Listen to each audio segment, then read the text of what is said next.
So, good morning and very welcome, ladies and gentlemen, to the House of Europe. This is the Commission and the European Parliament's joint premises here in Stockholm. We are very glad to see you here. Maybe we are lucky with the weather, bringing more people to an inside event. My name is Johan Wult. I work for the European Commission representation here in Stockholm, and we are very glad to organize and to host this seminar today. It's only 2 weeks left until the European elections, and it's also getting closer to the end of a very intense and varied program we've had in the House of Europe over the last couple of months. But the European elections is only one of many elections we will have this year. People say it's a super election year, and approximately 1/4 of the world's population is heading to the polls this year. It's not only a super election year, it's also a year when we see increasing geopolitical tensions, not least in the immediate neighborhood of the EU. We see foreign powers trying to influence the European public for their own purposes. And on top of that, we also witness a rapid and accelerating deployment of AI technologies. It's a technology that has great potential, but it's also very useful for anyone with malicious intentions, who wants to spread misinformation or disinformation. I think we all are now aware that AI can be used for producing synthetic content, for example, deepfake videos, voice cloning, or counterfeit websites. In short, the stars are aligned for disinformation actors who wants to influence our democratic society. And many people have warned about these effects over the last month. In a way, for me, it started with the World Economic Forum and their Global Risk Report for 2024 that was presented back in January this year, where they warned that manipulated and falsified information is the most severe short-term risk the world faces. And they also say that over the next 2 years, misinformation and disinformation will present one of the biggest ever challenges to the democratic process. And following from this report, we've also heard similar warnings from political leaders in Europe, among them our own European Commission President Ursula von der Leyen, the French President Emmanuel Macron has spoken about these kind of things as well. And earlier this week, there was a meeting in the General Affairs Council, so the 27 member states met, and they again reminded us or reiterated the warning that foreign state and non-state actors could use artificial intelligence to increase the effectiveness of hybrid campaigns or try to interfere with democratic processes. I think for more and more people, these threats are no longer abstract or distant. We've seen examples of disinformation campaigns in several EU member states and also in our own member state, Sweden. There was a poll made by the Eurobarometer where they asked Europeans if they consider foreign interference in our democratic systems a serious problem, and 81% said that they see this as a severe risk. I think as a consequence of that, many of us wonders, how are these things produced? How are they disseminated? And maybe more importantly, what can we do to counter? Is there a vaccine available to make us immune to this kind of spread of viruses? I hope that today's seminar will give us a reply to these questions. And with that, it's about time to give the word to our moderator. It's a person knowledgeable in matters related to security policy, and a person who for a very long time has been very vocal in his warnings about the risks of hybrid attacks and disinformation campaigns. I would like to give him the honor to present the panel we have of distinguished and experienced speakers. But first, a very warm welcome to the journalist, writer, resident senior fellow at Fri Värld, and today's moderator, Patrik Oksanen. A warm applause for you. Thank you. Very welcome. Thank you very much, and I'm so glad to see that you all are here for this great and important conversation.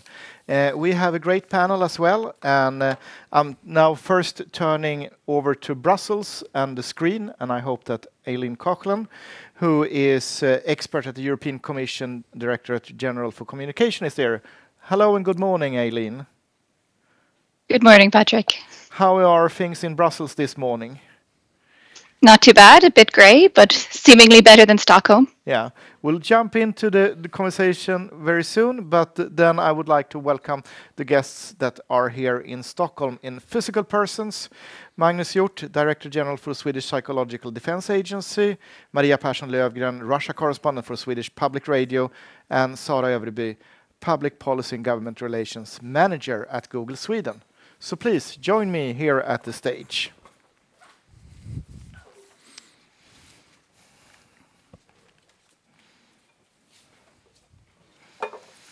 And I would like to, without further delay and introductions and weather talk, just jump into the conversation. And I will start with you, Magnus Hjort.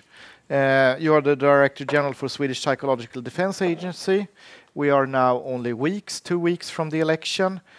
Your agency is looking at foreign information manipulation and interference, or if we use the Swedish term, otillbörlig informationspåverkan. What are you seeing so far in Sweden when it comes to foreign manipulations in the information arena in regards to the election? Well, these are the European elections, so we like to look at this more broadly than just looking at Sweden, because Europe, the European Union is a whole, but we have separate elections, of course. Russia is trying to influence our societies, our democracies, our elections. And I usually say, or sometimes I say that election interference is like the jewel in the crown when it comes to interfering with other countries. And research has said that Russia and the Soviet Union and also the US has interfered in elections 117 times between 1946 and the year 2000. So this is a common thing that has been done way before we had social media, the internet, and smartphones. What we see is an infrastructure being built up over many years to influence our societies. We see duplicates of media outlets. We see fake social media accounts, botnets, and all other methods that you can possibly think of. A lot of this is done quite openly. We see a lot of influence attempts from high level of government and media outlets in Russia, but also a great deal, of course, is done more covertly. So we see a broad spectrum here. You mentioned Russia. Any other actors? Well, today this is, of course, being used by all authoritarian regimes, really. We often speak of China and, of course, Iran as well. I don't think we should rule out that other nations as well is trying to influence election. But the main actor in this election we identify is Russia. Now I'm turning over to you, Eileen, at the European Commission.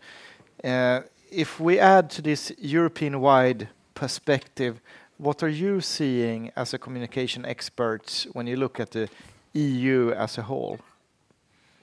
Well, I think Magnus has covered it very well. I think something that's maybe interesting to look at is the topics that are used. I've heard a researcher on disinformation describe especially Russian disinformation as topic agnostic. That is, it doesn't really matter what the topic is. The point is just to confuse people and make them lack trust in each other. So you can see it on a wide range of areas, specifically to do with elections. We've seen things like procedural, very minor stuff like that. For example, I mean, this is an example from the UK, but we've seen similar things across the EU, even in recent years, that if people are voting on paper, where they use pencils, they're told, oh, you're being told to use a pencil so that people can rub it out later and change your vote. Similarly, with voting machines, they can say that these aren't working, or just a more general, there's no point in voting because everything is corrupt, which is very difficult because obviously could be a legitimate criticism as well. But the wide range of topics can be used. And Vera Jourova, the Vice President of the Commission, she has on a tour around Europe said that the election will be a test of the Union's resilience against disinformation. Can you elaborate? What does she mean by that? Well, of course, every election is a big test of our resilience. I mean, I think as Magnus said, they get targeted by many different actors for many different reasons. Something that we should really remember, though, is that it's a test of our resilience, and we're working very hard to put procedures in place. We're coordinating with each other like never before, and it's great to see this new emphasis on disinformation. But also, one of the goals of disinformation is to make us lose trust. And one of the things that we risk by increasing our emphasis on disinformation, which is a good thing in terms of doing more, is that we, in doing so, try to we almost communicate to people that this election is already lost, that we've already had so much interference that there's no way you can make a good decision. And that's not true. So I think it's really important that we're working on resilience. It is a test of our resilience, but we're preparing so that nothing happens. It's the same as what they say with fighting terrorism. You don't find out how many terrorist attacks are foiled, and likewise, hopefully, lots of disinformation attempts will not actually have an impact on election outcomes. So I think it's really important that we always bear that in mind. We're prepared, but we're not expecting the election to be stolen or anything like that. Magnus, you mentioned briefly about some of the activities, and in media we have been able to read about two different Russian operations, one called Doppelganger and the other one Matryoshka. Could you and perhaps also Eileen add on, what are they and how are they conducted, and how do they play out in the public? Well, Doppelganger is an old concept that was noticed, I think, 2 years ago, where Russian operatives have been duplicating quite a few large media houses, their websites, trying to draw traffic to these, and here they have planted false articles, trying to influence the readers into accepting the Russian worldview. These are very intricate. They are totally duplicated. So all other links are genuine. They go to the real websites, or for instance, The Guardian or the German newspaper Bild. But the specific article they want to draw traffic to is fake. It has the Russian tendency, trying to portray the Russian worldview of, for instance, German politics, European politics, and the overall objectivity is the ambition is to reduce our trust in our societies, our trust in the European Union, try to delegitimize the European Union, and of course make us believe that it's no use to support Ukraine, because that's an overall ambition for Russia right now, to stop us supporting Ukraine in this war. And then we have Matryoshka, and then I'm turning to you, Eileen. Could you describe what is the Matryoshka? To be honest, I don't know an awful lot about the Matryoshka one. I could tell you about the Doppelganger, but I think Magnus has covered it very well. Well, there are quite a few similar operations going on.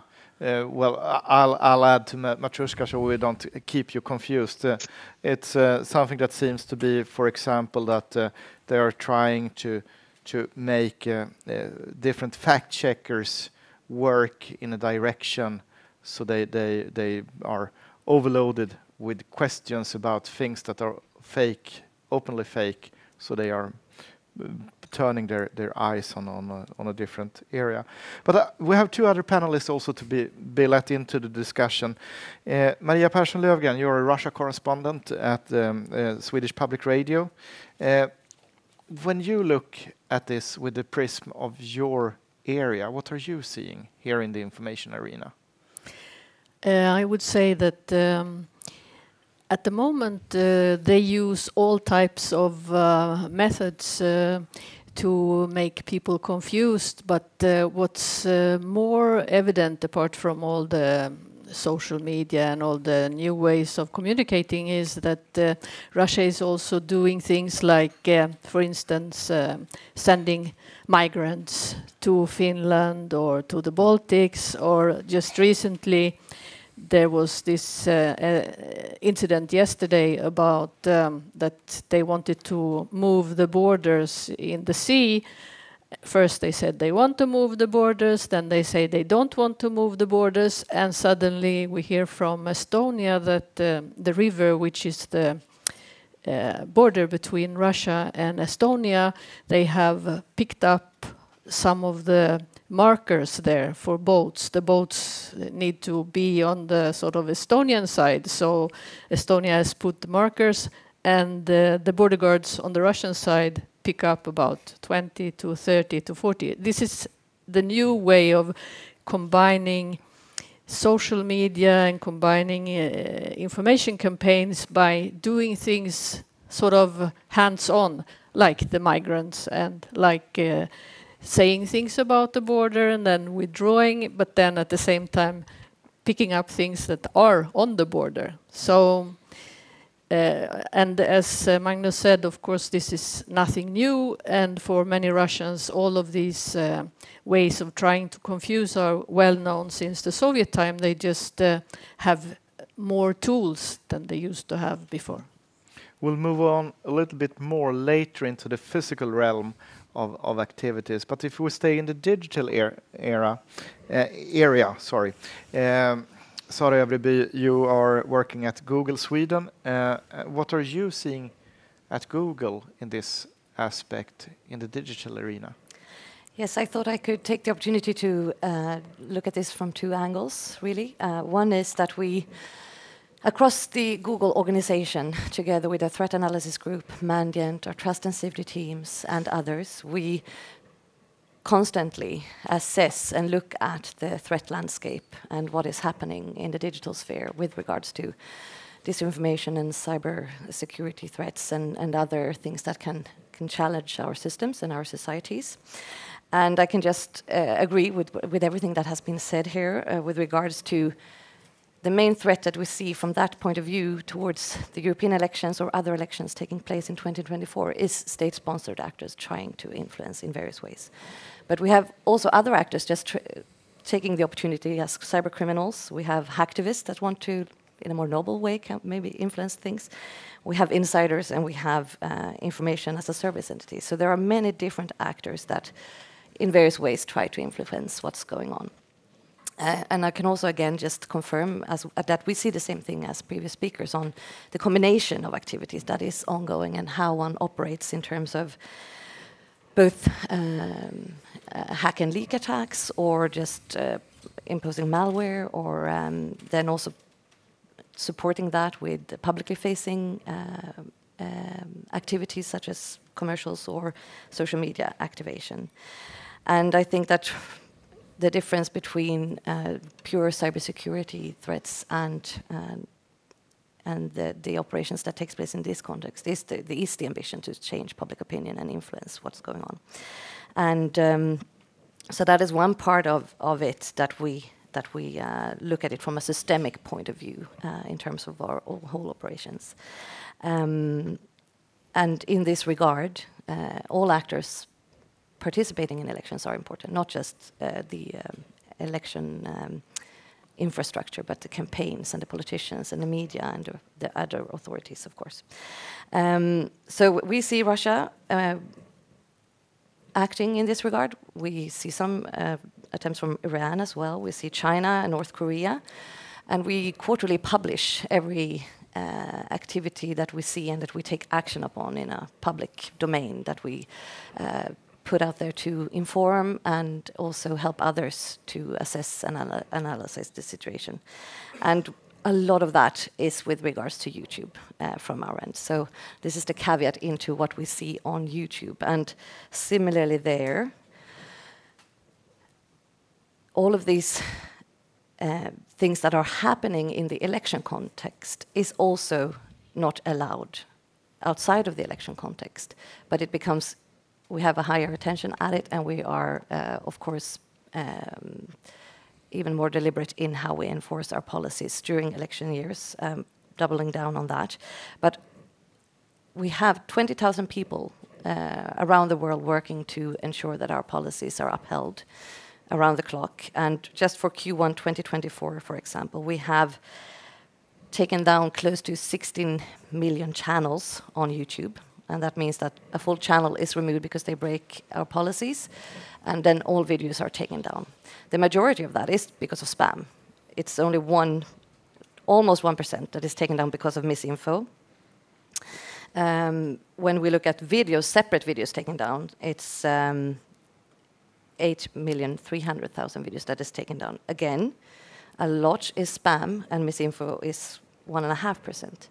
So even though it's very important, and Eileen, I think you said that as well, that we need to have our eyes on this problem, but we also don't need to over-exaggerate it.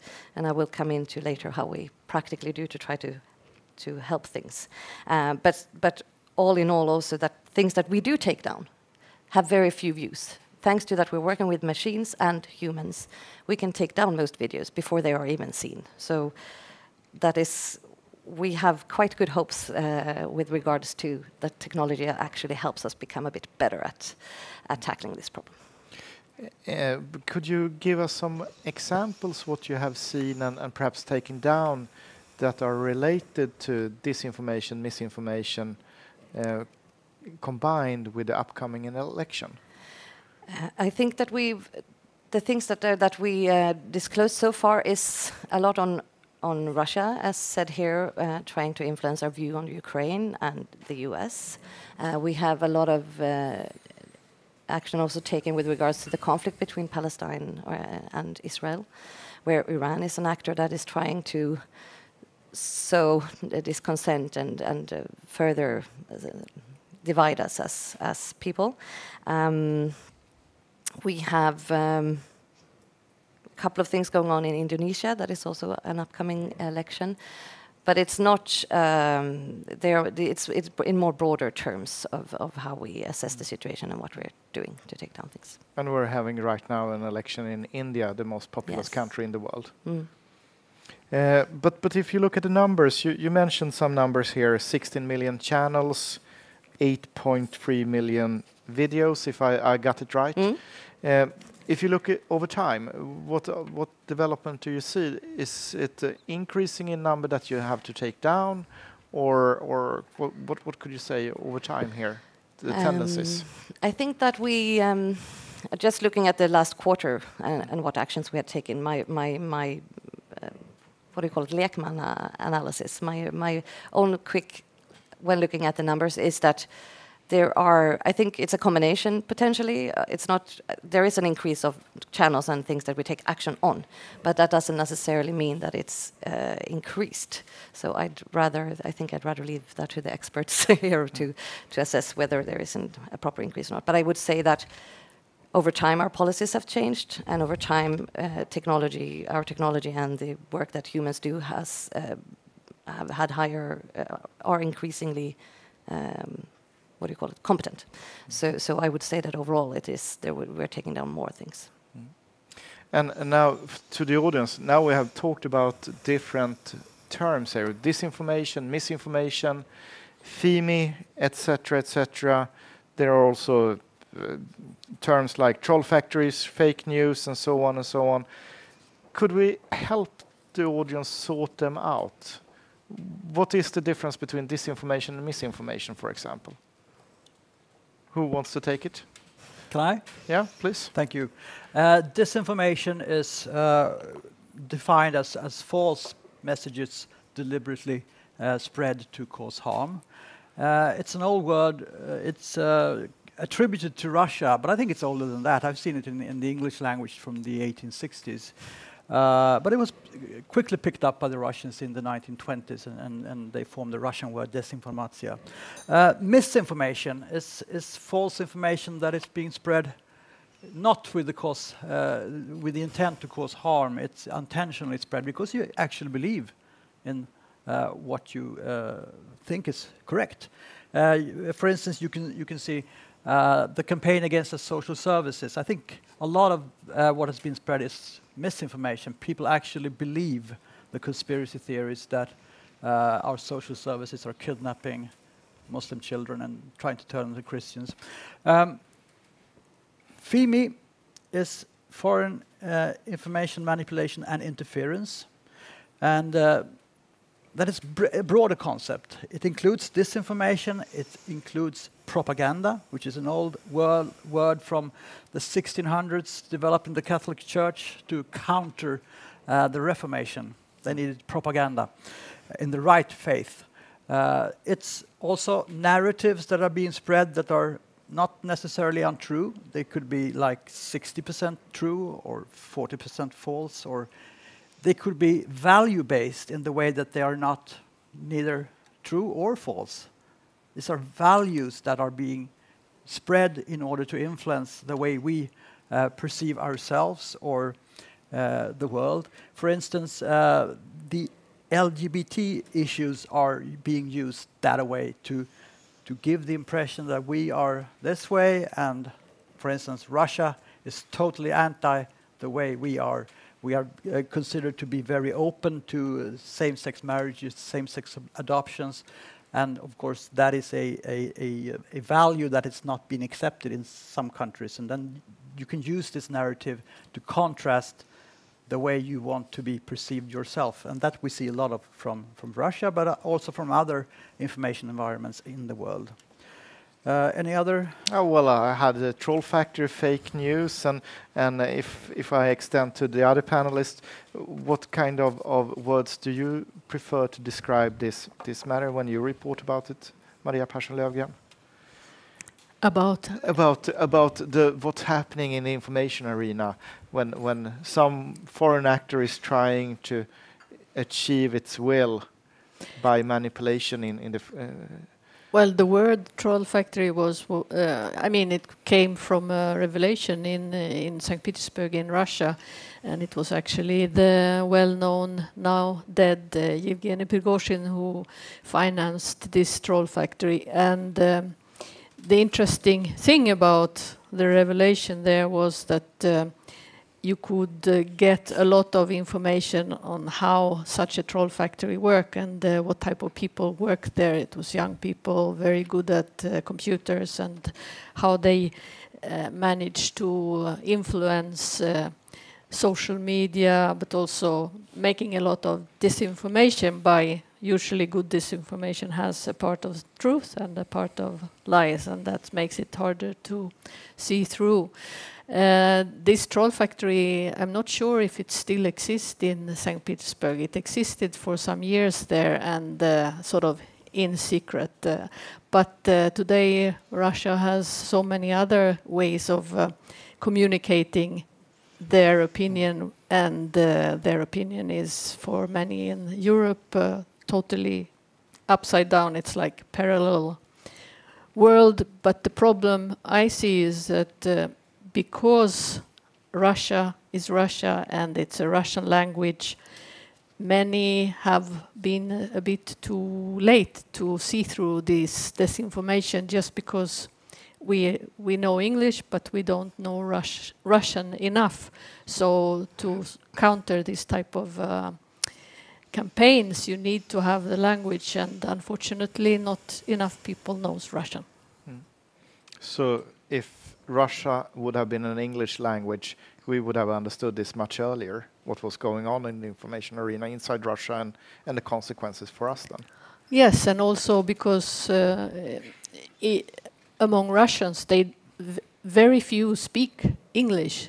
So they are prone to these campaigns themselves. They sort of become part of the disinformation because they believe in what they are told, because they don't have so many other possibilities to see parallels or to have access to English-speaking media or social media. So it's not only the authorities, but it's also the people themselves. And remember, it's a very big country, and it has 140 million inhabitants. Of course, it's like a big army of trolls. Yeah.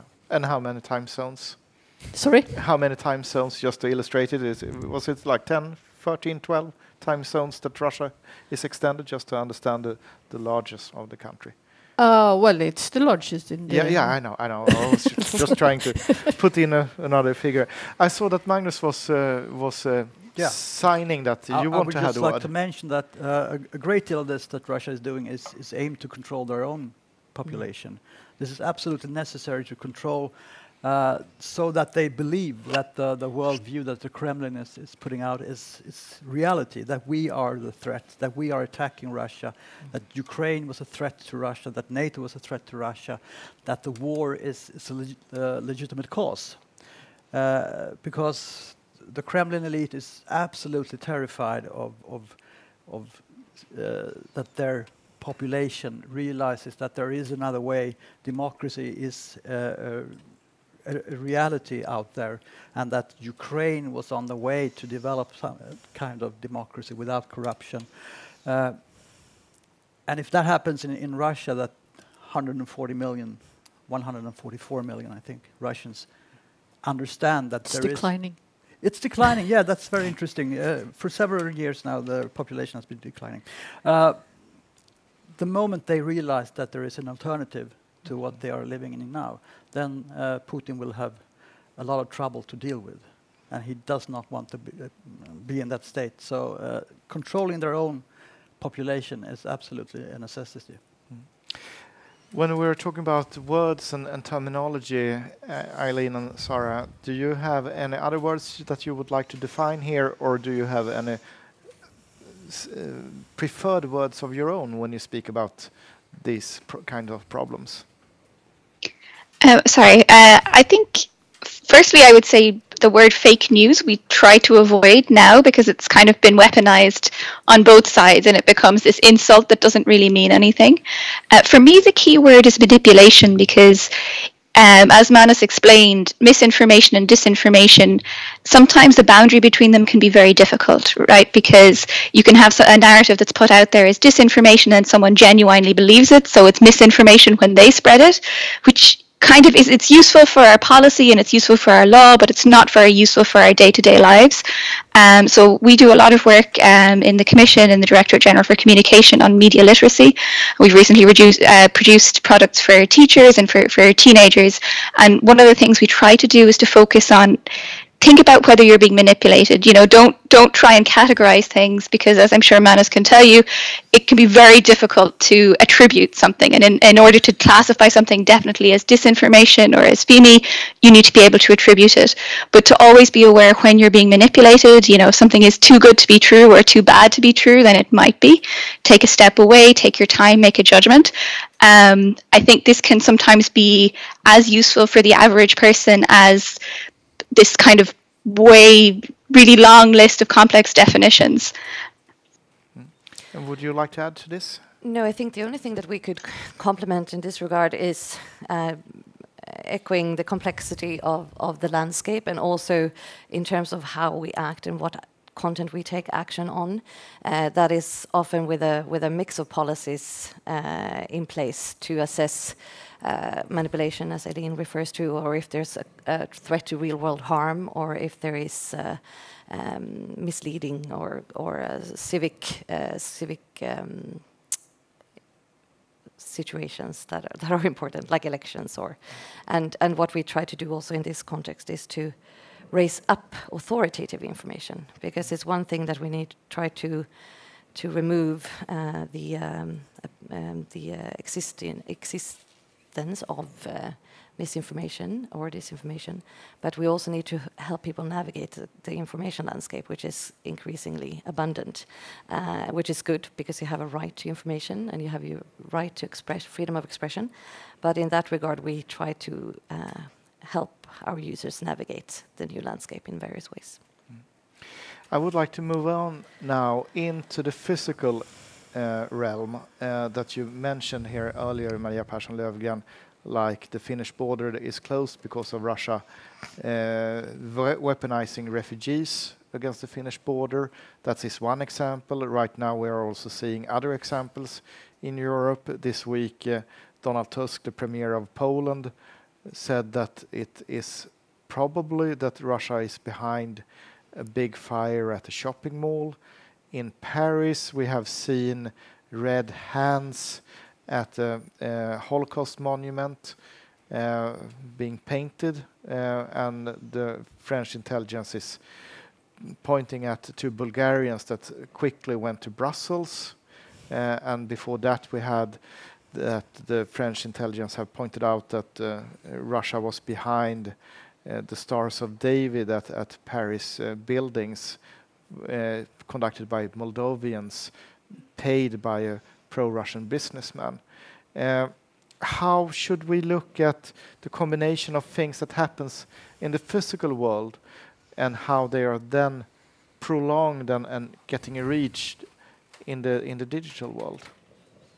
The combination here. Anyone who is up for grab here? Maria, you touched upon the subject, so please be brave and start. I think also we can mention the failed attempt to kill Prime Minister of Slovakia, Fico. The one who was shooting him, he, according to investigative journalist, had roots in a pro-Slavic organization with ideology which would mean that he should sort of be on Fico's side. So there are many such things that you can mention. You also didn't mention the explosion in Czechia, which was proved done by in 2014, yes. Ammunition store, 2 killed. Yes, and this was actually proved. So of course, this type of events, it's not hard today to. One thing I think we should remember is that there are many people who are ideologically motivated, pro-Russian, who are in Europe, who are in the West. They don't want to live in Russia, but they are very pro-Russian. It's not hard to recruit this type of people to do things. Sometimes you maybe fool them to do something that they didn't expect to do, but in many cases they are motivated, and they are motivated because they believe that Putin is a strong guy. It's good we have another type of world when United States is not the only superpower. You need Russia to be the other superpower or China to be the other superpower, and they also tend to buy this ideological thing that is spread from Kremlin that the small countries, well, not small, the countries of the third world, they didn't get enough to say. So that's how they spread also to Africa and to Asia, to India. And you meet a lot of these opinions which are very pro-Putin. In Latin America, so many Latin Americans admire Putin. So, of course, they believe in everything that comes from Russia. Do you like to add? Yeah, I would just like to add that I have no idea of any conspiracy behind the attempt to murder the Slovakian premier.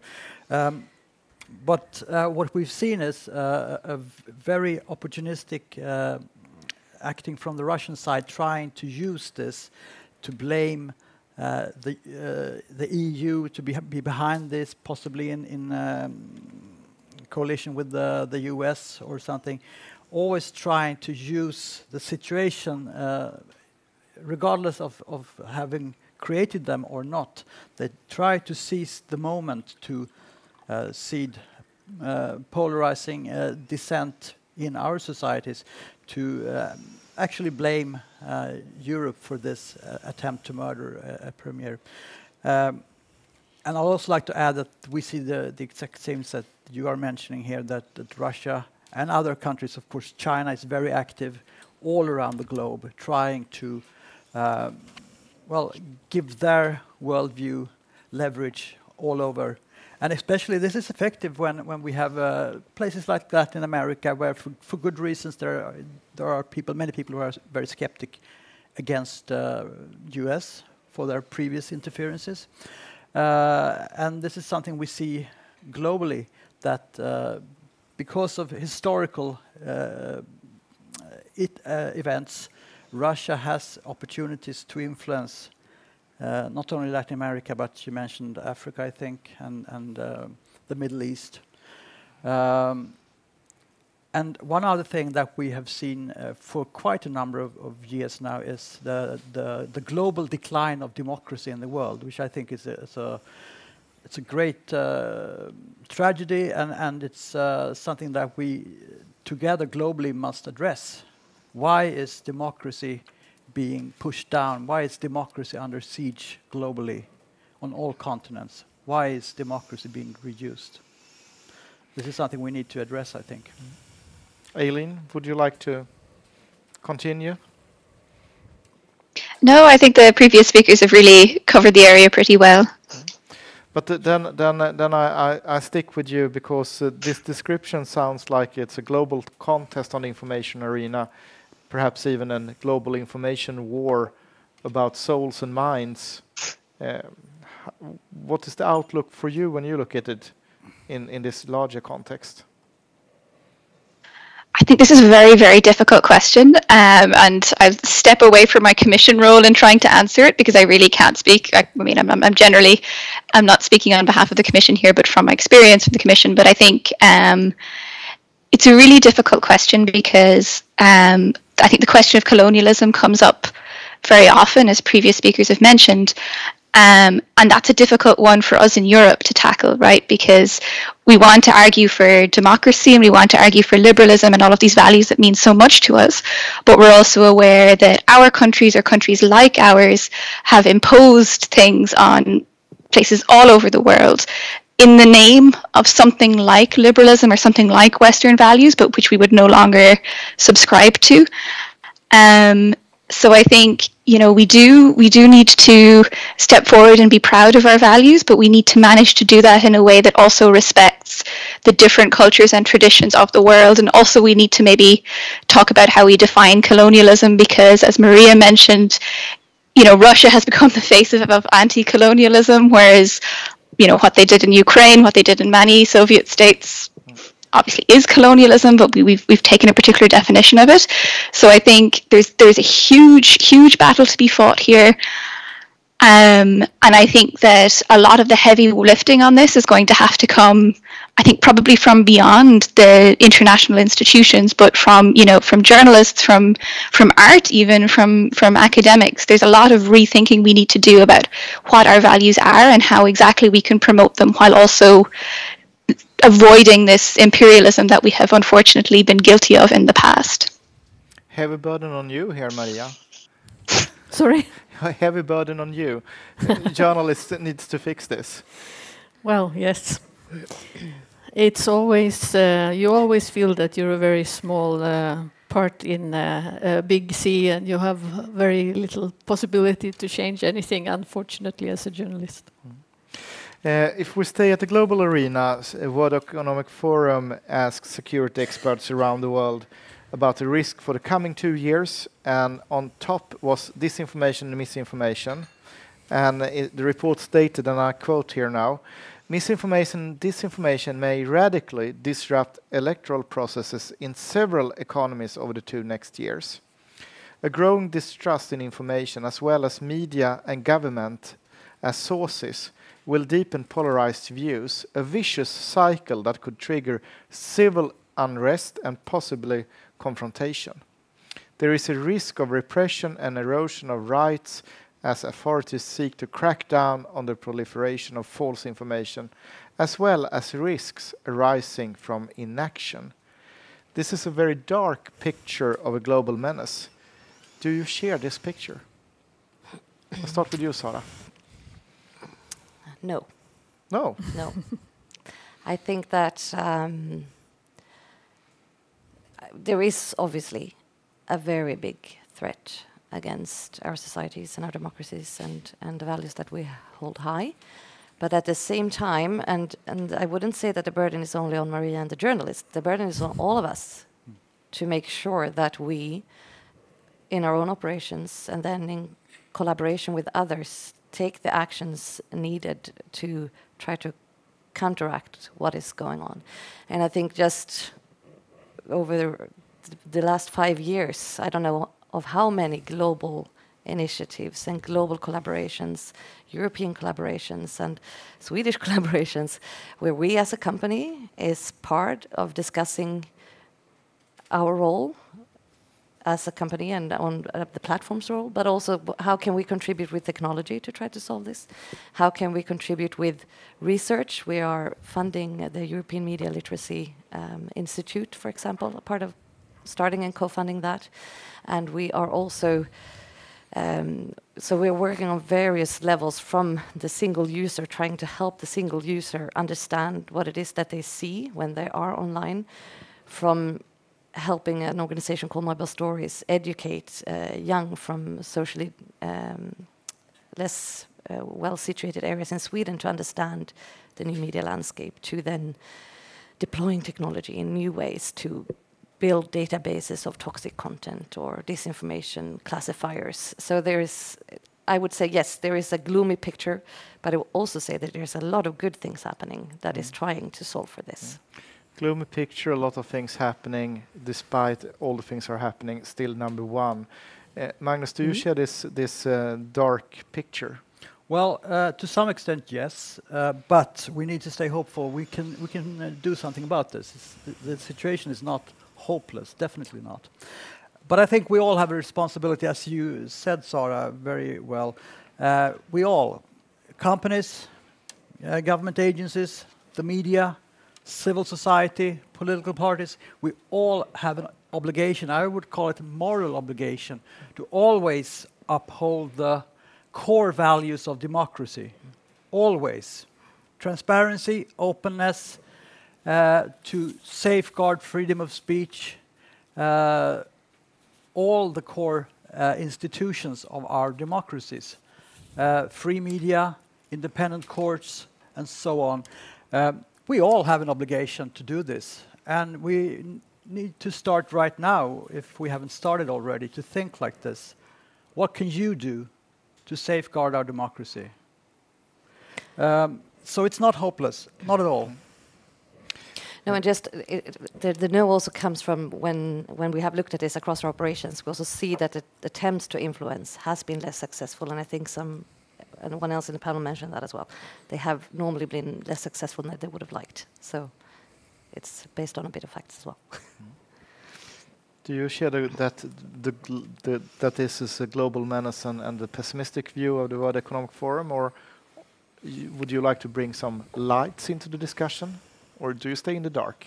Well, I try to be optimistic, of course, but sometimes we are also part of disinformation in media when we don't always see that some of the conflicts we have in world arena are at core about it's sort of clashing of democratic and autocratic system, and we tend not to.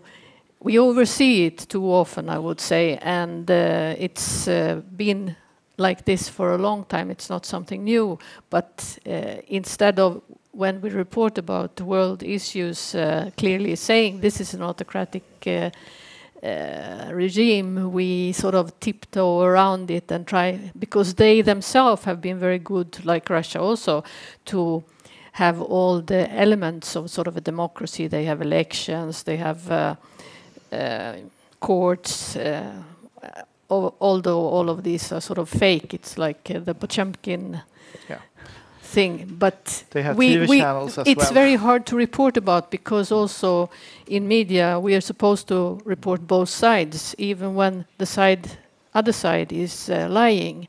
We have to. That's a big problem with the Ukraine war from the start, that you had to give the other side. They say, no, these are not our army. We have to say, no, it's not their army. And then 3 months later, you can prove that it was Russian army inside of Ukraine. So they are very good at using our sort of democratic system also. And it's partly a failure of media that we don't immediately say, no, this is a lie.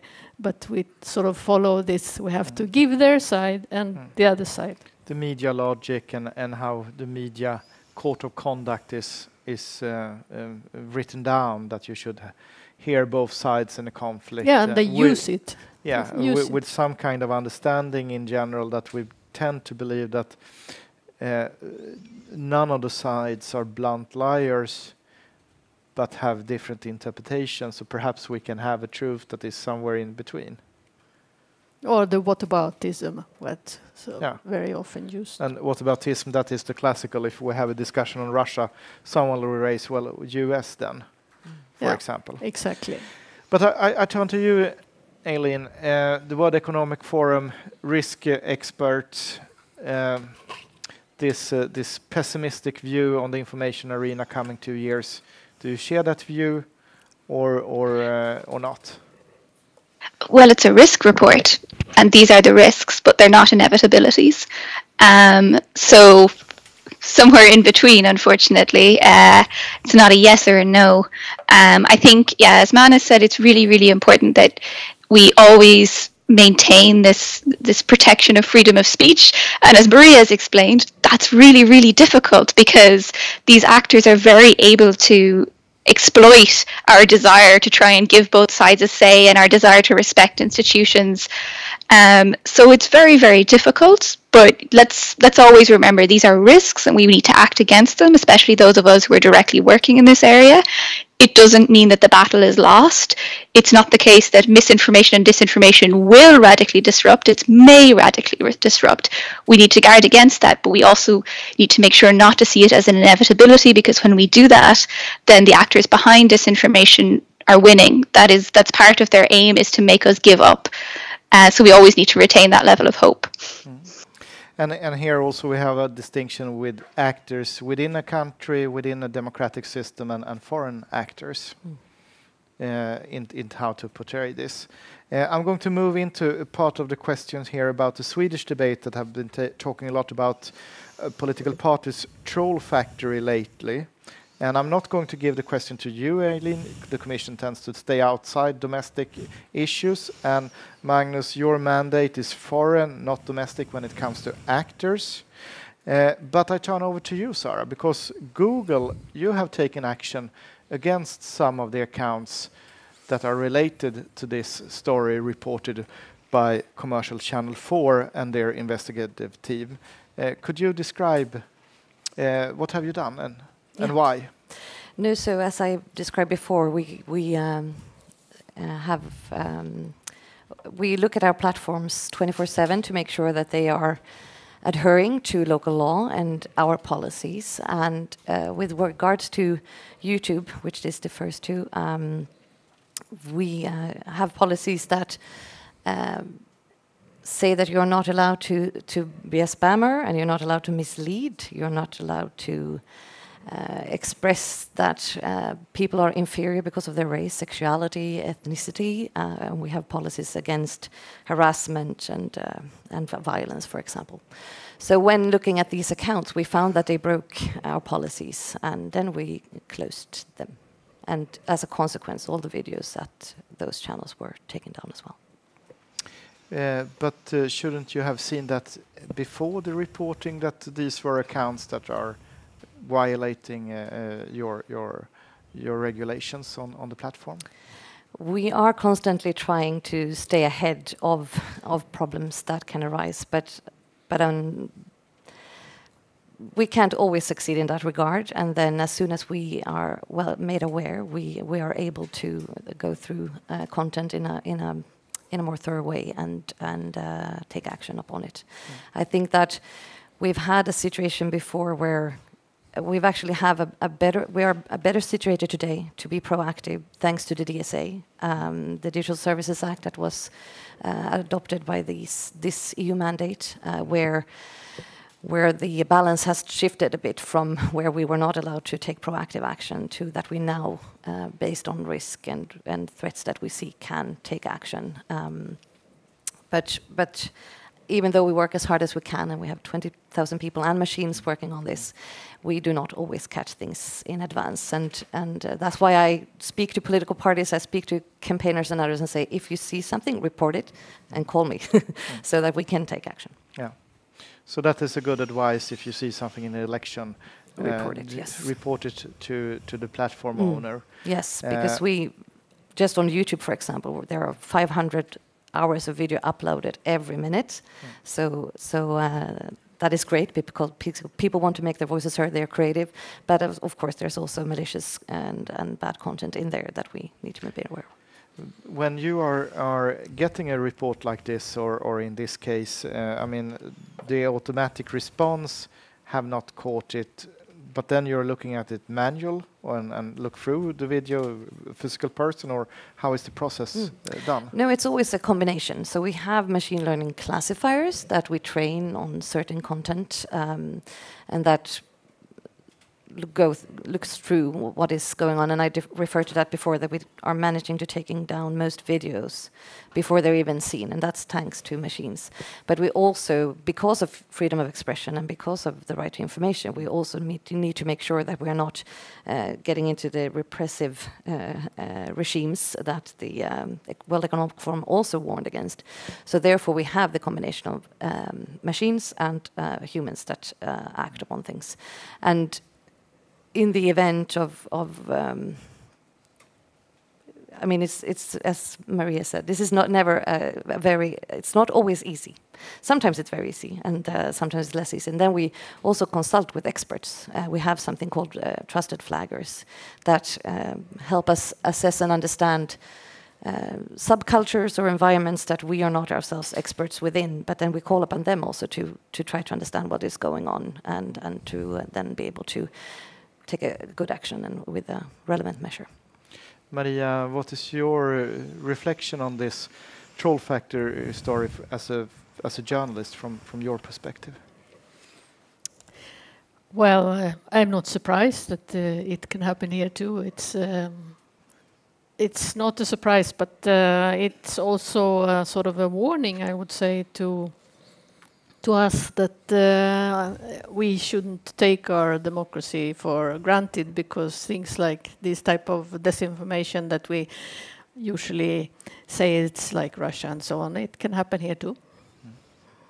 And not now commenting on the specific case, Magnus and Eileen, but I would like to hear your thoughts on about vulnerabilities in general within the EU when it comes to methods that could be described as illegitimate influence, and where the true sender is hidden or being misleading when the receiver gets the information that you don't know who is really behind it. How vulnerable are our society for this in general, Eileen?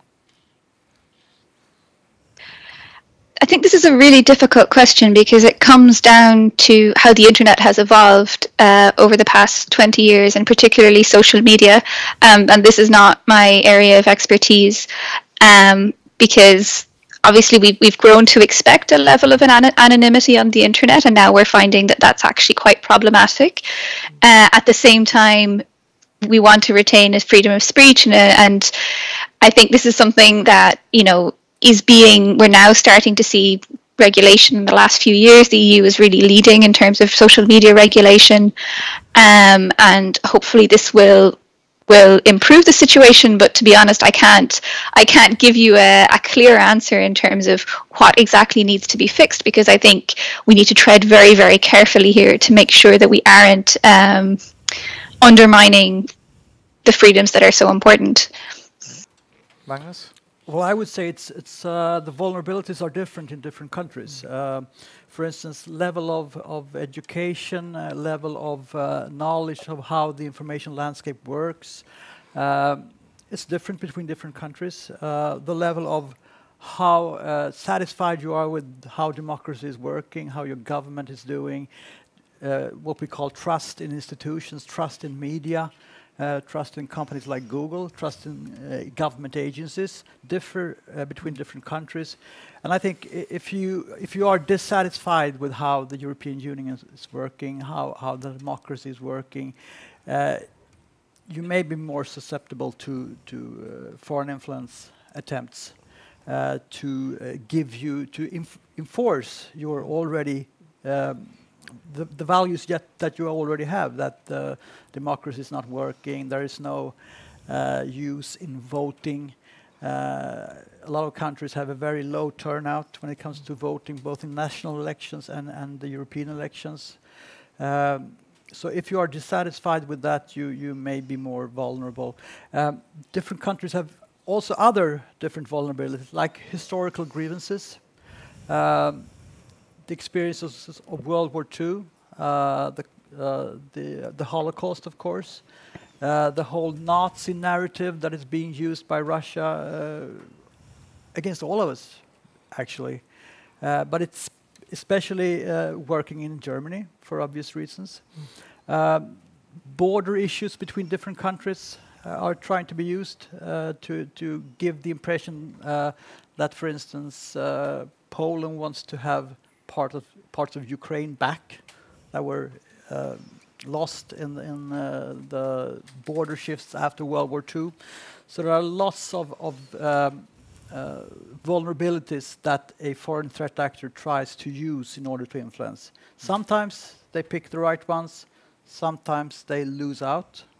I think all of you have seen the posters outside the Swedish embassy in Moscow trying to portray Astrid Lindgren as a Nazi.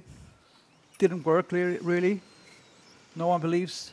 And we are not that vulnerable when it comes to that. We know we're not Nazis, most of us, and especially not Astrid Lindgren.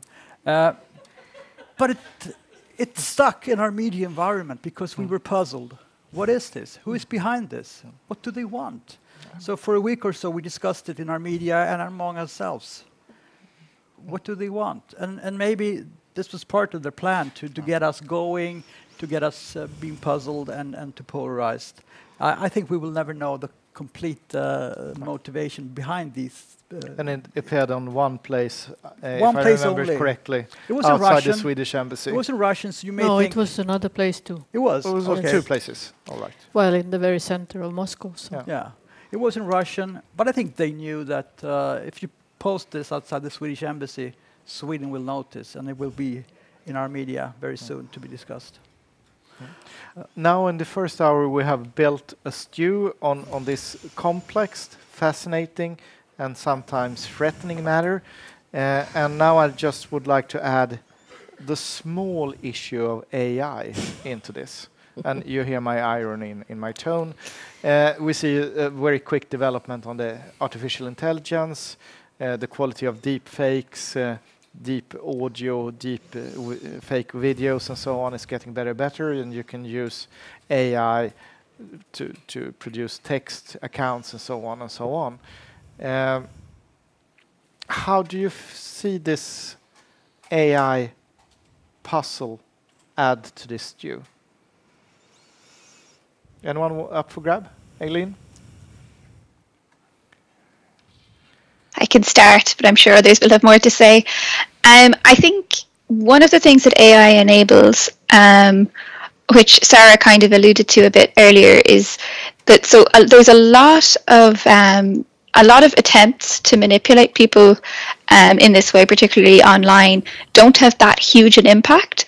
But there are so many of them that it becomes quite difficult to respond to them, to keep track of them. You know, it becomes very overwhelming. It's kind of death by 1,000 cuts, as they say. And AI enables this through all of the methods that you've mentioned. I think something that we might be underestimating at the moment is text-based AI, just the number of absolute trash news sites that are out there now and that can be used on social media that can just be, there's no way we can keep up with them. And if we try to respond to each of them, then we end up wasting an awful lot of time, as you mentioned earlier with the Matryoshka case. It's really difficult to keep on top of. At the moment, I think photo and video AI can be at least relatively easily detected. I mean, I've seen a lot of very convincing ones. Audio, I think, is actually more difficult. It can be quite good. And you know, there's a lot of work going on. AI also offers a lot of opportunities for us, of course, because we can use AI to catch AI and to manage this huge wealth of information. But yeah, it's a complete paradigm changer, and it's something that we're going to have to work very hard over the next few years to keep up with. I think, again, it's important to retain a level of perspective on it. Some of the things that we need to do to combat AI as ordinary users of the internet or ordinary consumers of information are the same things we always need to do. You know, check the source, check the date, check the content, think about if something is very emotionally triggering, then maybe it's been designed in order to have that effect. So we always have to remember that the old tools we have still work, but there is a huge gap here, and we have the AI Act coming in later this year, unfortunately not in time for the election, but in terms of trying to regulate the applications of AI, there's a lot of work that's going to be happening in the next couple of years on a regulatory level, but I think on a user level, really what we can all do is the same things we're continually doing in terms of just being careful of information. I'm going very soon to quote you on AI, Sara, but before I move over to you, anything more about the problems or the challenges that we see with AI, Maria and Magnus? Well, the technological development is so extremely fast that it's getting better as we speak, by the minute, literally. And it's already being used in a few elections to influence the voters, and it's going to get much better. As Eileen said, fake voice messages is done quite good, actually. We've seen videos that are credible when you look at the person who is speaking, the lip movement. The trick here is to get the message credible, because what we've seen earlier, like the fake videos of President Zelensky telling Ukrainians to give up, the message was completely out of line with what everyone knew Zelensky was saying at the time. So it was not credible. And it was poorly made. It was made with the technology of that time, but it's getting so much better. And we need to try to keep up with the development, and that's a tricky part. In the Indian election right now, we are seeing dead Bollywood stars appearing back again, promoting candidates. Is that something that you think you will see in the European elections if we have not seen it yet? For example, perhaps Tage Erlander might appear again and from the other side and promote a candidate? As I said before, I think it's crucial that we all try to uphold the core democratic values of transparency and openness and stick to that. And using dead prime ministers well, could be fun to watch, but nevertheless, in this particular case, everyone would know that it was being made by AI, but it could be other things. I'd be more worried about. Can you elaborate on that? Because that sounded a bit exciting. No, but if you use people who are alive, then you at least know they are alive, and they are giving messages. But as I said, the point where they have failed so far as I can tell, is making the message credible, the context credible. No one believes President Zelensky when he is used in a fake video saying that we should give up. For example, if you take President Biden of the US and make him appear more unstable when he walks or talk more slowly and so on. Those things is already out there. Would you like to add something, Maria? No, it's just that Russia gets another tool in their toolbox, and already Vladimir Putin is using stand-ins, and I guess he will also have some AI-generated stand-in when he don't want to appear himself, or maybe he dies and we will see AI Putin, who knows. And I want now try to move into the area of fixing it, and we stay with the AI for a short while. And now comes the quote here from you, Sara. You have said that we must be brave and use the opportunity that arises from AI, and on the same time have a responsible and thought-through strategy to the technology to deal with challenges such as deepfake and AI. And now comes the 10,000 euro question. How do we do it? Yes, we keep working hard. No, I think that from our perspective, as I've alluded to before, we see AI as a technology that can help us enforce our policies and help us take down content that should not be there. And as many other panelists here have said, the challenges is not just, AI is just a new tool. The way of operating or the things that you try to achieve are the same, but we now have a new technology that can enable us to do more and do it with more credibility. But so how do we handle that? How do we take that responsibility with the challenges of the technology? And Google don't only have social media like YouTube, a platform where people can express their views, but we do also produce generative AI tools. And within that remit, we are very deliberate in our approach, not stressing launches and not just trying to get out there with products, but really thinking through what the effects and what the challenges with this technology can be. So, for example, if you generate an image with a Google generative AI tool, that image is watermarked, and a watermark is a labeling that is not visible for the eye, but that you can know that an image is created through generative AI.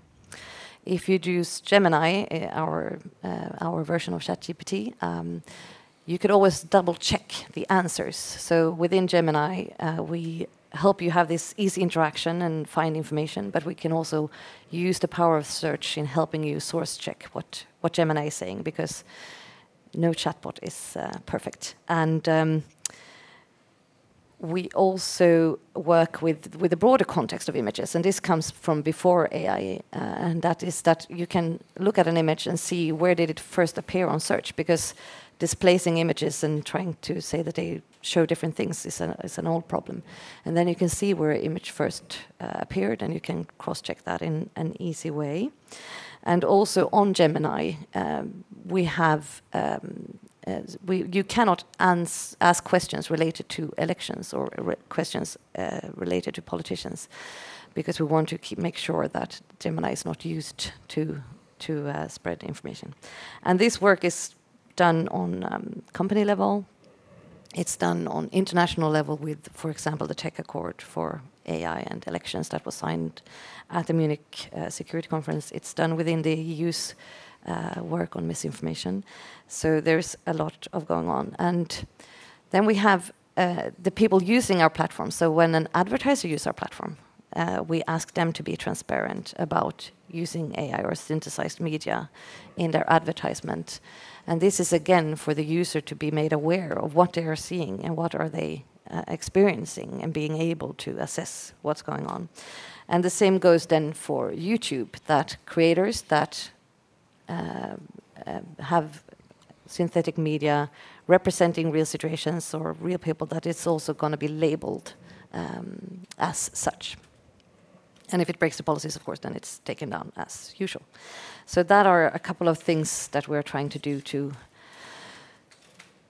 support transparency, really, in this area. And I think that we often come back to this. In addition to enforcing our policies, the other tool we often use is educating and informing our users in various ways. That is one aspect of how do we fix the problem and how do we protect elections. Elections could be described in three phases. You have the election time before the election, when the candidates are trying to seek your support. You have the election day and the vote counting, and then you have the aftermath of the election up till you have a peaceful transfer of power to a new European Commission, for example, or forming a new government. Three different phases. What more measures, or what measures would you like to see applied here in order to have future elections safeguarded? Are today's legislation and methods enough? Do we need to do more, and what in that case? A small question to deal with. Easy fix. Yeah. I think you have correctly identified the three phases, and I think as we move closer to the election day, the theory is, anyway, that the attempts to influence will increase, because many voters decide on the last day or the day before that. I think France has a legal system where it's not allowed to make propaganda the last 2 days, which was useful for them in the election of 2017, when there was great hack and leak attack on the Macron campaign. I'm not saying that this is something we should introduce in Sweden and just mention it, that this apparently worked in France. And as you said, we have the period after the election where we may be subjected to attempts to say that the election was not fair, it was stolen, like we've seen in America. We may see attempts to hinder the process to form a government, because that's not an easy task these days. And the period when a country is sort of between governments is an increased vulnerability, of course, on many levels. So I think we need to be aware of these different phases, and that we need to be aware of that things may happen, things that could be used opportunistically. We have had the Quran burnings, which have been used opportunistically. We had the murder attempt of the Slovakian premier. Other things could appear in our society that will be used in some way to influence the elections or the forming of a government. I'll stop there. What do we need to do to fix the robustness of elections? I think I will not answer that question. It's too big. It's too big. But I'll make it smaller. There are a lot of threats against journalists, reporting political issues. What could EU do more in order to protect people like journalists or for example, election officials in the US? They have been targeted, for example. Do you see anything that is needed to be done there? Well, of course there is always threats, but I think today most media organizations, they have already a big part of a security department which is dealing with this type of threats, whether it's in connection with elections or other things, and that's a huge difference in media, that we need to have this type of security organizations, whether it's threats online or physical threats, or there is much more of threats to journalists today, and I don't see that EU can do much more than it's already being done by the security. But of course, if we talk about Sweden, it's one thing, but if we talk about Russia, we decided not to go to Russia because of the security situation. Because you cannot be sure if you go there that you will come back, and if somebody puts you in jail, Swedish authorities or Swedish radio can do nothing. So it's a big gamble to go to these countries. That's something a bit new. And Brussels, looking at you, Eileen, here, do you have any good things that need to be done in the future? Or does the Commission have it in the pipeline? I think this is a very... so are we talking the more general election question or the more specific? The more general election question. I think, yeah, this is really, really complicated because, as Magnus alluded to, it's different in every member state. Pre-election moratoria are an interesting topic because sometimes they apply only to traditional media, and that can cause an issue. If you're allowed to say what you want on social media, but it can't be discussed in a newspaper, then journalists can't do their jobs, arguably. But yeah, I think unfortunately this is a member state question, and I can't say too much about what can be fixed, certainly from an EU perspective. And Sara, now you're going to get the most peculiar question you ever have gotten. What kind of regulations would you wish to have more about in order to fix this? Since you're in the industry, your tendency is that you don't like regulations from lawmakers. But are there anything that you think that they should do? I think that the work within the DSA has helped a lot with regards to our ability to be proactive and also increasing the transparency around the functioning of the platforms. I don't think I as this is rather new, and we also have complementary in the AI Act, I think we would like to see the implementation. I mean, the implementation phase of these regulations becomes really, really important in getting it right and effective. But what we would like to see, and a problem with the DSA, is that some requirements only allude to very big platforms, and then we see that problems move along the value chain to smaller platforms or different types of platforms. So I think that is one area where we need to keep our eyes or see what's happening with the information landscape in that regard going forward. But otherwise, I would say that I would like to see a bit more practical. What we can do up until the next election is maybe a bit of more practical activities. We have excellent cooperation with the Psychological Defense Agency and with other media in Sweden, for example. But as far as I know, a more cross-functional or cross-sector discussion of the threat landscape is not something that we are part of, where I think we could contribute more with our views and expertise. And the best defense is educated and aware population. If the population is aware of what's going on, that's our best defense. And we do things already, but we can probably do more. And I know that, again, the Psychological Defense Agency is doing a lot in that area. But I think there we all have, let's keep at it and keeping working together and making people aware of what's going on.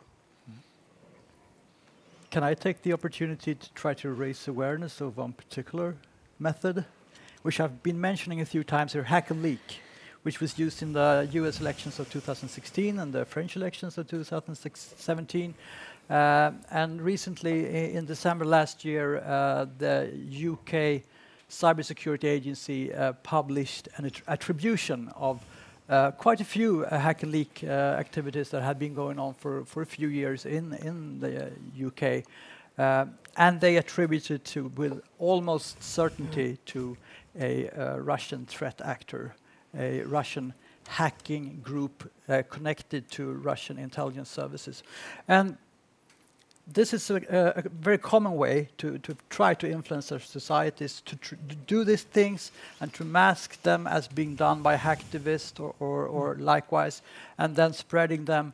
And I would say that it's, when you come across leaked material like this, it's almost impossible to be sure that the information you are receiving or are retrieving from the internet from some site is a genuine article, because it's very easy to mix real documents with fake documents. It's been done before, and we have instances going way beyond our digital world. We have a Operation Neptune. You can Google it, from the 1960s. Very interesting KGB operation where they suddenly found Nazi documents in a coffin in a lake. And these Nazi documents had been planted there, genuine Nazi documents taken by the Russian side when Germany lost the war, but also included fake documents in order to discredit opposition in Czechoslovakia, but also to discredit Germany. And this could happen today as well. So I think we all need to be aware when we are seeing leaked material that we can't really be sure what it is. What is the context? Is this draft documents or finalized ones? Have they been planted by a foreign intelligence service? So I would really like to raise the awareness of this particular method. You can go back to old KGB operations and see that they appear in a new shape in modern time. We have a short time for some questions, and I think we have time for 3 questions, and we take them in a row and let you answer them quickly. And the man in the back, the second man in the back, and who is the lucky third? We don't have a lucky third. We take 2 questions then. Oh, well.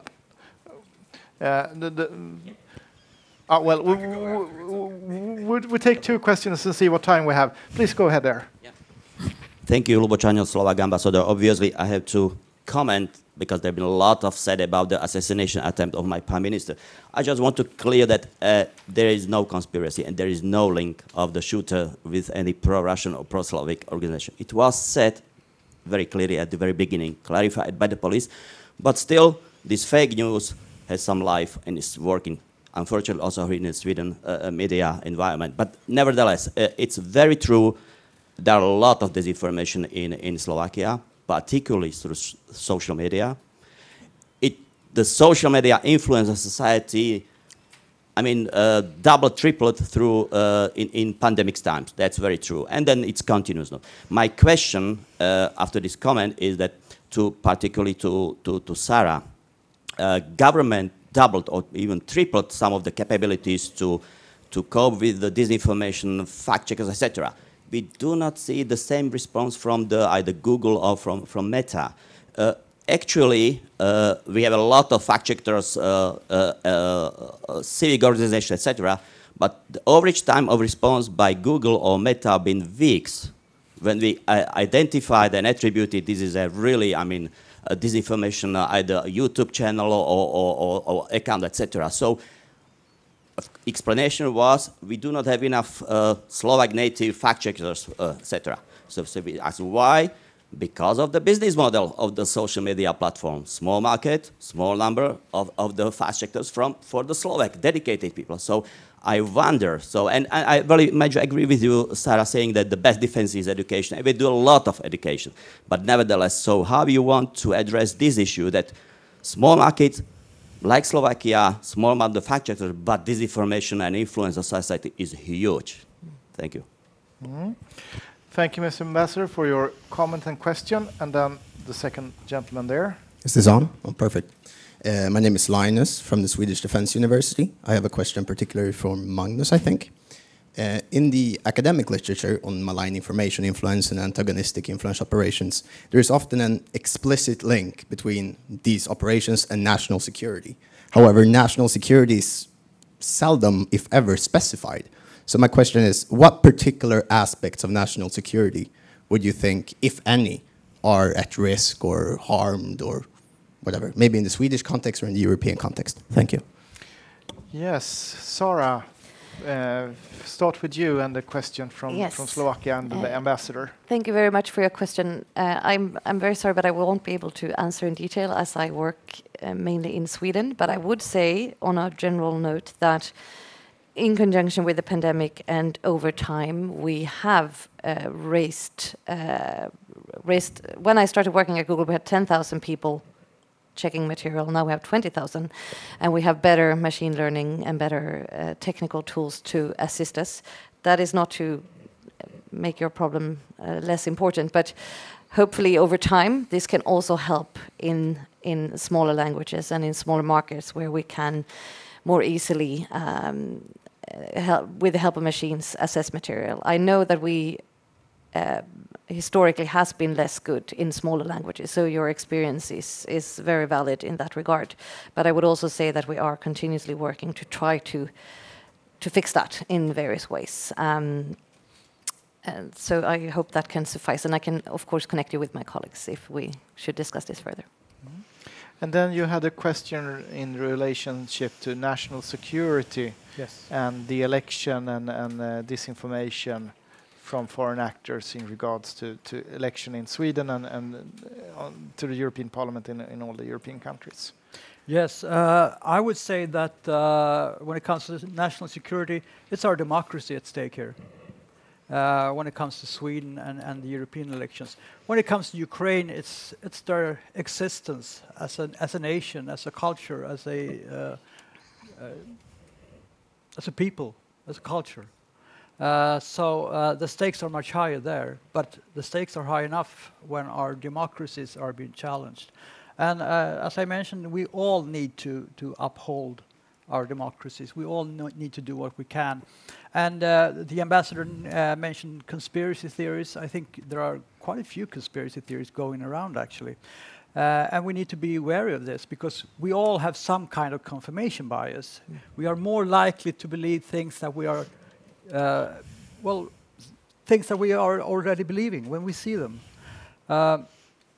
So we all need to be aware of that. But democracy is at stake here. And as I said before, democracy is at siege globally, and we all need to address this. and stay perhaps a bit cool. Yeah. And I think time is running up. Someone is looking at the clock very, very anxious. Thank you. You have been a great panel, and also to you in the audience. And don't forget to vote. The election starts in 2 weeks in the European Union, and Sweden election date in June of 9. Thank you very much, and give them an applaud and a small present. Oh.